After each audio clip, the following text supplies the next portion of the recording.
Okay, welcome back to my YouTube. We're going to talk about all things serums today. I'm Dr. Nora and I'm a cosmetic doctor, and I'm going to unpack everything so you basically don't have to. You don't have to spend your money or waste your money. If this is the type of content you like to see, please like and subscribe and let me know what you want to hear more about. So I'm going to get into it. So here are my top, basically ingredient-based serums to help you understand what they're used for, why you should use them and incorporate them into your skincare routine, because actually you might not need them at all, and if it's worth buying budget, high end, and a couple of product recommendations. First things first, one of my absolute favorites is hyaluronic acid. You cannot go wrong with this. Our body and our skin naturally has hyaluronic acid in it, which as we get older, basically just takes a nosedive and goes downhill. What it does is it hydrates, it plumps, and it holds onto moisture in our skin. So it stops transepidermal water loss, which means it stops water being lost from our skin cells. So it's literally what makes us look glowy, plump, hydrated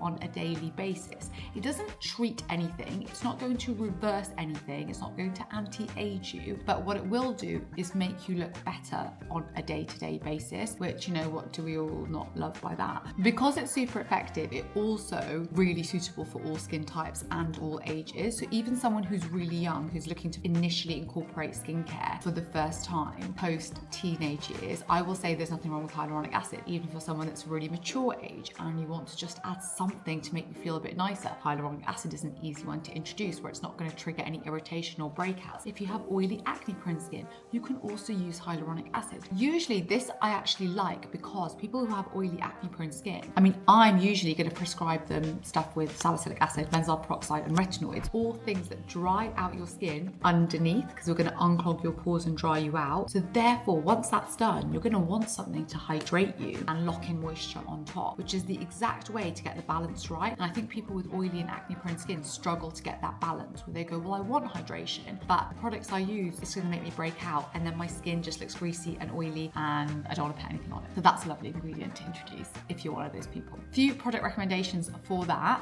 My very easy budget go-to is literally the ordinary hyaluronic acid serum. I think it comes in as like under £5 or £6.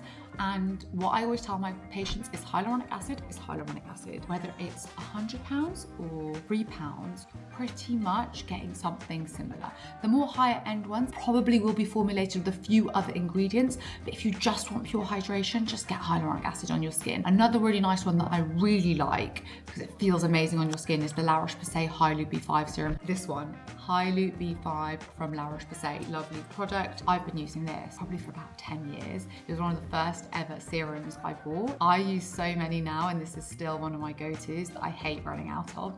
So that's a key favorite. Next ingredient is vitamin C. Oh my gosh. Okay, vitamin C is so important in your skincare routine because it should be the first thing that you put on your skin after cleansing and toning. So cleansing is, remember, removing dirt, bacteria, just getting rid of that superficial excess on your skin. Toning essentially is neutralizing the pH of your skin so that any products you put on after are going to absorb. It's going to maximize absorption.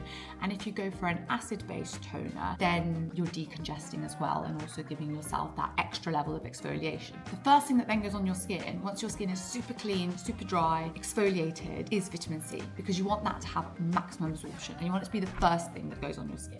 It's going to protect you from free radicals, pollution, UV damage. Everything that we get on our skin on a daily basis when you walk out your front door is damaging your skin, especially if you live in a big city. Think smoke, cars, poor air quality. All that is causing free radical damage, and therefore your skin is, one, aging, and two, getting triggered to getting breakouts and spots and bacteria build up. So vitamin C is the best thing. Now you need to be careful with vitamin C because there's so many varieties of formulations. They're getting better, so even people with sensitive skin are tolerating them better these days. However, you need to be careful. It needs to be water-based rather than oil-based. They can trigger irritation in sensitive skin or acne-prone skin. So you want to make sure it's water-based. You also, ideally, want the formulation to be blended with ferulic acid, which stabilizes the active ingredient vitamin C, which is L-ascorbic acid, and ideally you want something that's also going to nourish your skin at the same time, so it's just not pure L-ascorbic acid irritating your skin. So you want it to be blended with something like vitamin E. So your C E Ferulic blend brands, which were initially patented by Skinceuticals for 20 years. Now that trio is becoming more widely available in loads of things that you're going to see on your shelf in Superdrug booths, on the high street, etc. Elf do a really good one. It's literally C E Ferulic. Paula's Choice have upgraded their formulation for their C15 Super Booster Serum, so that now contains that trio. And you've got your classic Skinceuticals, which is your C E Ferulic, which is a cult hero and favourite in its own right, but that one you are looking around the £160 mark compared to the others, which are more around the £20 to £40 mark. So you can see, if you are someone with sensitive skin, definitely just go to a specialist for a good recommendation, because you might not be getting your skin type correct and therefore picking the wrong one. So vitamin C, be really, really careful. Okay, next favourite serum, peptides. They have blown up in the last like 6 months massively, and they kind of came onto our UK market in the last year or so. I feel like they've been in Korea for about probably 10 to 15 years, and we are just late to the party. Essentially what they are is the building blocks in your skin to make collagen. So collagen factories for your skin. Also, certain peptides, one that I always talk about, acetyl hexapeptide 8, and there's a few others, they directly work on neurotransmitters that send signals to all the muscles that cause expression in your face. They work on them to stop them contracting as strongly, i.e. they have, to a very mild effect, a similar result as Botox. Now, they are not a replacement for Botox. I'm just going to be really clear here. Botox is Botox. Nothing will beat Botox, the injectable treatment. It lasts about 3 months. However, I have noticed, and lots of other people, my colleagues, my patients, clients, friends, family have noticed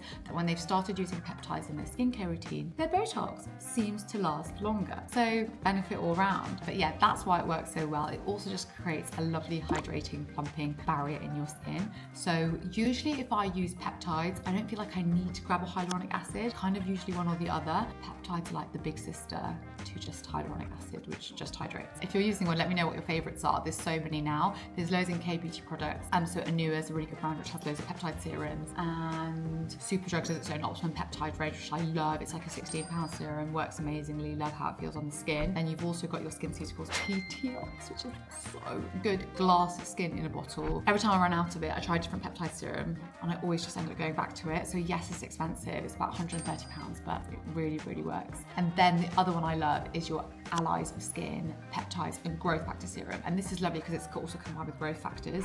So this one I tend to use at night when I want ultra repair whilst I'm sleeping. Again, on the higher price point level, that's near the £200 mark. So these are not like staples. These are more like luxury things that you can add into your routine. They're not going to transform your skin massively, but yes, they're going to improve it. But most of them do need pretty good budget for them. Apart from the Superdrug one, definitely try that if you've not tried a peptide before. Then you've got niacinamide. Now, niacinamide is kind of an unsung hero. It's good. I've heard some people say, oh, it's the most overrated ingredient in skincare. And then some people being like, no, it's the most underrated. So, okay, I feel like it's got a place. I don't feel like it's going to do anything life-changing. Essentially what it is, it helps control oil production. So it's vitamin B3, helps control oil production, and it has anti-inflammatory properties. So it's really good for people with oily skin that want a bit of hydration and glow and nourishment to their skin, because usually people with oily skin aren't going to be really going for the serums. They're going to stick with their salicylic acids that dry them out, and then their retinols, and then their mattifying creams and their mattifying SPFs. So I actually always feel sorry for people with oily acne-prone skin. I'm one of them, by the way, or used to be one of them. They just don't feel like they can introduce serums into their routine, or it's not a priority, or it's not for them. So niacinamide is a great serum if you're in that category, because it is going to help hydrate and give you that glow without making you feel greasy and clogged and heavy, if that makes sense. Even my boyfriend, he literally has oily skin, so he uses all his acids and retinoids, and then he feels like when he puts serum, he just says, oh, I feel dirty. So I was like, right, you need a niacinamide, and he loves it now, so because he feels hydrated. And then the last thing is your retinoids. Retinoids, I think, are still the most underrated thing in skincare. I know everyone talks about retinols and everyone's probably using one, but there's such a sliding scale. You have your retinols that you mainly get over the counter. That takes 6 to 9 months to convert to active retinoic acid in your skin, which is the active ingredient. Then you have your retinols and your retinaldehydes. That's like your middle ground. They're formulated in a way that's more gentle on the skin. They're in a lot of eye creams, and it's a more active form, but it's very, very gentle the way it's formulated. So that's usually my entry level to people who have sensitive skin but want to introduce retinols.